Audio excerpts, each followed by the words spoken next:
Jemaat dan sahabat yang dikasihi Tuhan Yesus Kristus, salam jumpa di hari yang penuh berkat yang Tuhan anugerahkan kepada kita.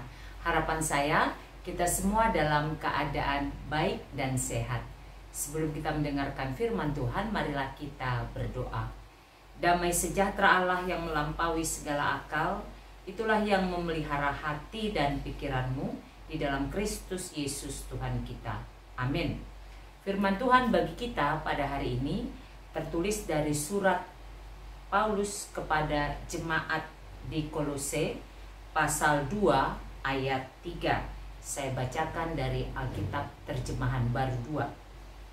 Sebab di dalam Dialah tersembunyi segala harta hikmat dan pengetahuan. Sebab di dalam Dialah tersembunyi segala harta hikmat dan pengetahuan. Demikian tertulis.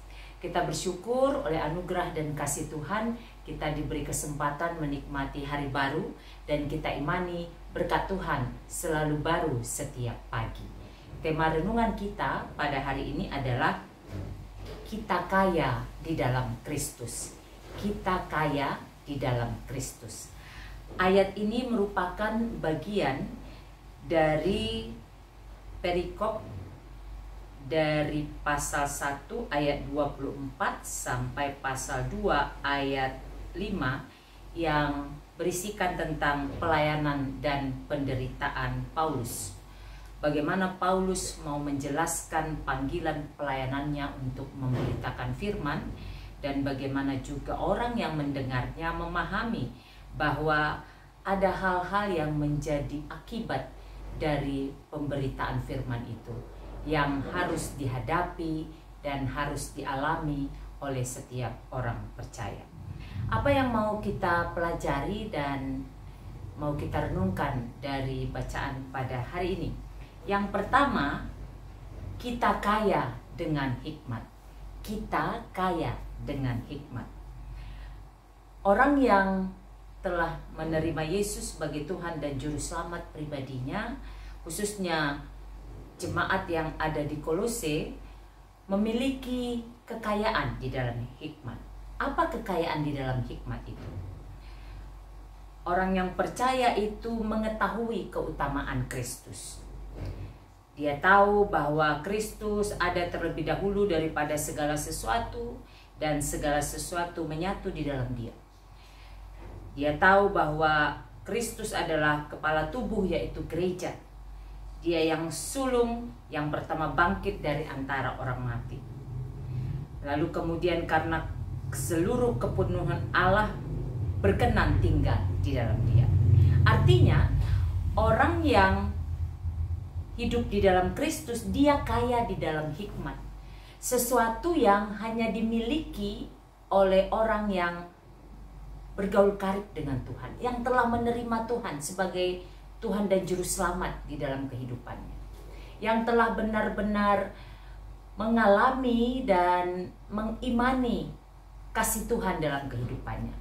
Hikmat itu diberikan kepada orang yang memiliki hubungan dekat dengan Tuhan, sehingga dia kemudian bertekun dalam iman, teguh dan tidak terguncang, tidak bisa digeser oleh beragam pergumulan yang dialaminya.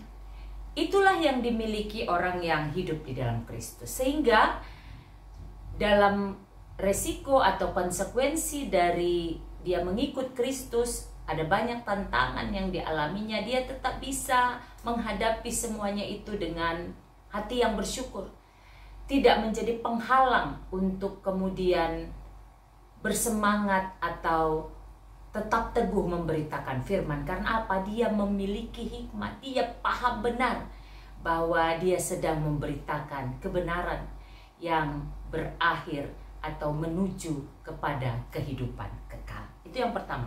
Yang kedua, kita kaya dengan pengetahuan.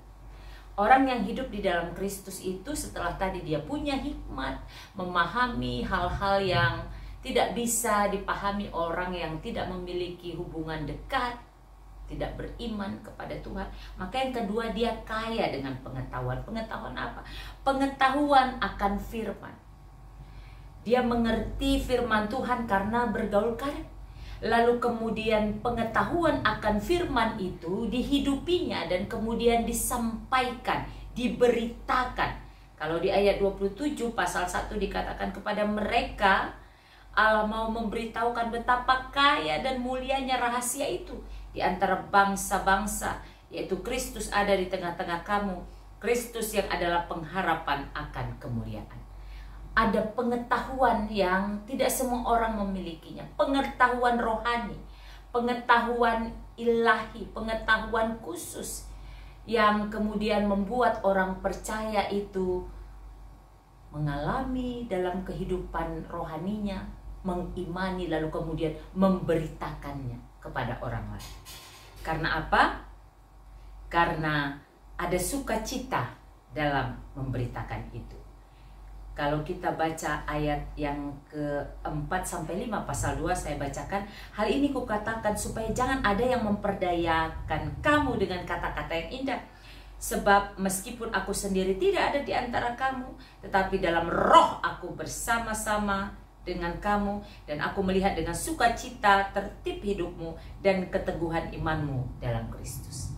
Jadi pengetahuan yang dimiliki orang percaya akan firman Tuhan membuat dia mengalami, mengimani kuasa firman itu, sehingga dia teguh dan memberitakan itu kepada yang lain. Kedua hal ini menjadi penting sekali bagi kita. Kedua hal ini teramat penting bagi kita. Ketika kita berhadapan dengan beragam pergumulan, maka ingatlah, kita adalah orang-orang yang kaya. Karena kita memiliki hikmat. Hikmat tentang keutamaan Kristus. Sehingga tidak ada hal yang tidak bisa kita hadapi bersama dengan Kristus.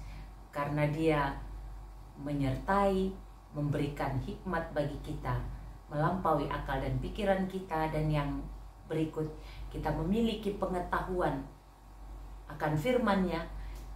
Itulah yang kita hidupi, kita alami, kita imani, dan kita beritakan kepada orang lain.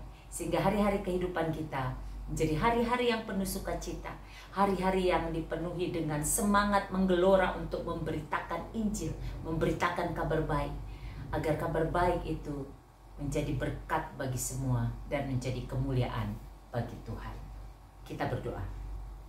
Bapa di sorga, kami bersyukur untuk firman pada hari ini yang mengingatkan kami bahwa sebagai orang percaya yang hidup di dalam Engkau, kami menjadi orang yang kaya. Kaya di dalam hikmat dan kaya di dalam pengetahuan. Ini menjadi sesuatu yang sangat penting ketika kami berhadapan dengan beragam pergumulan. Kami tidak mengandalkan diri kami, tapi kami mengandalkan Tuhan yang akan memberikan kami hikmat dan pengetahuan untuk menghadapi, mengatasi, dan melampaui setiap pergumulan kehidupan kami. Sehingga kami menikmati hari-hari kami dengan penuh sukacita, karena kami tahu Tuhan setia menyertai kami. Berkati seluruh keluarga kami, jemaat Tuhan, para hamba Tuhan, bangsa dan negara kami. Segala apa yang kami rencanakan dan harapkan, kami bawa ke dalam tangan pengasihan Tuhan. Berikan kami hati yang senantiasa mau berharap percaya kepada Tuhan, mengandalkan Tuhan saja, agar yang kami rencanakan, harapkan, dan lakukan adalah hal-hal yang berkenan bagi Tuhan dan menjadi berkat bagi kami dan sesama. Bagi sesama kami yang saat ini mungkin sedang mengalami beragam macam pergumulan, Tuhan tolonglah mereka. Hikmat-Mu, pengetahuan ilahi, pengetahuan hal-hal yang rohani menyertai mereka, agar tidak dikalahkan oleh beragam pergumulan itu, tetapi melalui hikmat dan pengetahuan yang dari Tuhan, mereka dimampukan mengatasinya karena anugerah Tuhan. Terima kasih Bapa, kami serahkan kehidupan kami sepanjang hari ini, karena kami tahu hari ini berkat Tuhan selalu baru dalam hidup kami. Di dalam Yesus yang mengampuni dosa kami bersyukur dan berdoa. Amin. Selamat beraktivitas, sehat, semangat, dan sukacita senantiasa di dalam penyertaan Tuhan. Tuhan Yesus memberkati.